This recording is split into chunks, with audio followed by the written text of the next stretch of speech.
Hi, I'm Bob Weir with another interview of People in the News in North Texas. My guest today is Ann Martin, who is running for election to the Flower Mound Council in Place 5 in the May 2nd election, a 3-year term. Thank you for being here, Ann. Oh, thank you for having me, and thank you, Annette, as well. Please begin by giving our viewers some background information. Okay.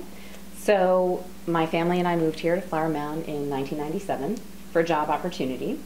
And we had very little time to look at a few communities. My husband drove, he's like, you have to see this Flower Mound. I said, okay.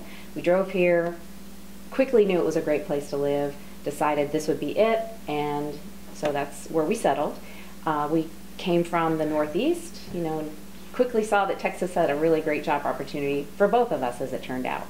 So we spent, a few months in the apartments there on Morris Road while we decided about, where we would live. And we're on our second property here in Flower Mound. I have been working for the same company for almost 32 years now in commercial insurance, and my position is a senior service director. So my job is to work with corporate risk managers, sometimes CFOs, mostly Fortune 500, 100 companies, to design, develop, and then deliver a service plan for safety consulting services. So that's a little bit about my career background. I have been doing a number of different community volunteer activities. Probably most notably and longest has been the Friends of the Flower Mound Library. And I volunteered. It's hard to imagine how fast the time has gone by, but I think I started somewhere back in 2009. And then in 2012, I became the president, which I still am today. Right. So yeah, those are some highlights. All right, let's get into the issues. What do you think are the most important issues facing Flower Mound in the next few years? Well, as you can imagine, I've seen a lot of change from the time we moved here in '97 until today. And I've been hearing over the past few years more and more about 3 key issues. Certainly the traffic, it's getting more and more congested. We have some construction going on. We've had some serious accidents in town that of course, from my safety background, I think they're preventable. I also have been hearing a lot about trees. That was another reason why we chose Flower Mound. When we came here, we were assured by our real estate agent that Flower Mound has a master plan which protects the nature of the town. We actually did try to build a house over off of Jarrell, and we were prepared to pay a premium for a lot that had trees. Exactly, yeah. Yeah, so I mean, coming from the north, the trees are everywhere there, and I guess we take them a little bit for granted, but when we come down here, they grow in a specific environment, and it's important to preserve them. I'm seeing more and more tree removal requests coming through from developers and being approved, well, in particular by my opponents. So that was another thing I think is really important. So then you do think development is moving too quickly? I would say not necessarily too quickly. Some developments, as we've seen, the towers in Lakeside and then parts of the Riverwalk have been very slow. So we're not sure really exactly why that's happening. Especially the tower. Right, the tower has been delayed. It's been many years now, and they still don't have a certificate of occupancy. I know people are anxiously awaiting that, people who want to move there.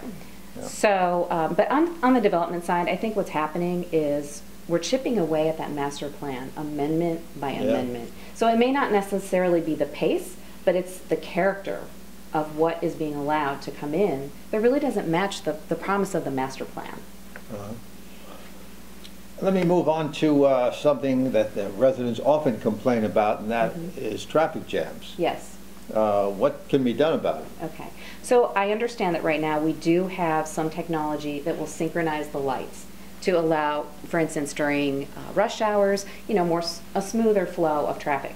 But I understand it's a little outdated, and I was told that if somebody presses a button to cross the street, that kind of throws everything off. So one of the things I learned recently through attending Citizens Academy, we were at the fire department and they were telling us all about technology and things that assist them. There is a technology that is more dynamic with the synchronization of the lights. So I think that might be something to look into. Not only can it help during traffic flow, ordinary traffic flow, but it can greatly step up their ability to switch lights on and off to facilitate left turns, right turns, when they're going through intersections. So it's safer for them, and it can help reduce their response time as well.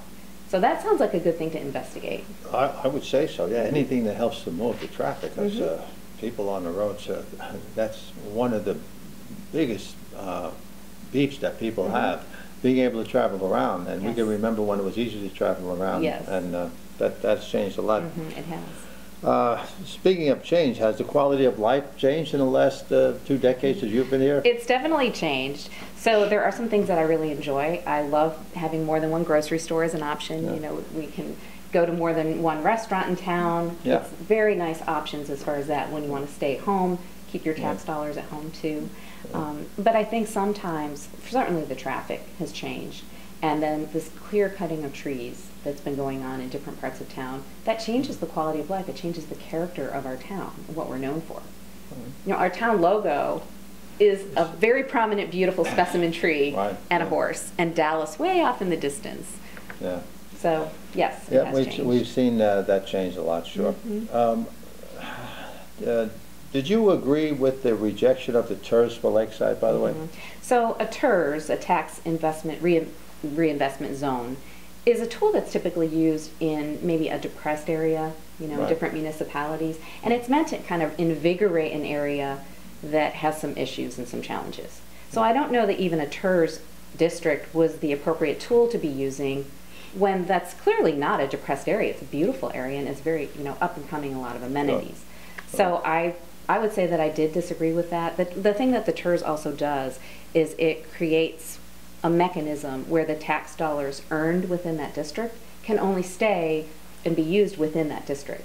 So I think what's been happening is the residents have been told we need to increase our commercial tax base to give the residents some relief on their taxes. But what's happening is if you have a TERS and that money only stays in that district, it's really not benefiting all of the residents from a financial tax standpoint. All right, now we move to the Riverwalk. Yes. What is going on over there? Are there any business openings yet?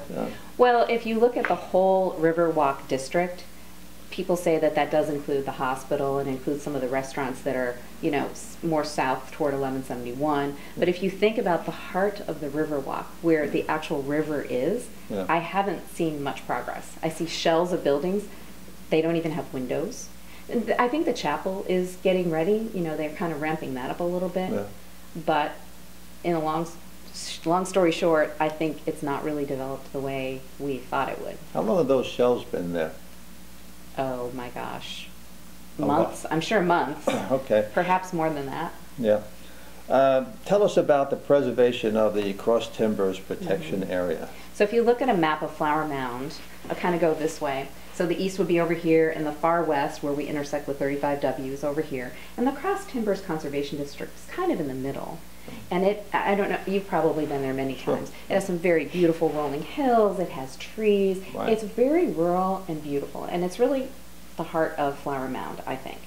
So there has been a lot of talk as 1171 was widened, you know, to 6 lanes. People think, oh, maybe that would be a good stretch of land to have a lot of commercial development. Well, commercial development, depending on the occupancy, may require sewer to be brought through. And it had been in the master plan that that was supposed to be zoned for no sewer. We're supposed to, well, the homes there on the larger acre properties have septic systems. So if you think about what it would entail to bring sewer into that whole district, that would be so much digging and so much disruption of the area. Amazing amount, sure. Okay, let me, I'm going to move on. We're coming to the close already. Let me see. I want to mention your campaign website is www.n4towncouncil.com. And just want to mention an election note. I'll be moderating the Flower Mound Campaign Forum sponsored by the Cross Timbers Gazette at 7 p.m. on Thursday, April 14th at Town Hall. So, Ann, is there anything you'd like to add before we close? Well, I'm sure there's a lot more. I probably don't have time for everything. But I did want to mention that if people go to the website, they'll be able to see the events I'll be participating in. There are several forums. That one that you mentioned, you'll be moderating at. And then I'm doing a series of meet and greets. And I really want to get out and meet people and hear them. So I look at this time between, you know, when I declared an election day as my 12-week job interview. Right. But it's also my listening tour. Because it's important for me to make sure that my vision is exactly what the people want. Great, great. Well, I want to thank you, Ann, for being here, and good luck in the election. Thank you so much. Appreciate your time. Thank you, and thank you for watching.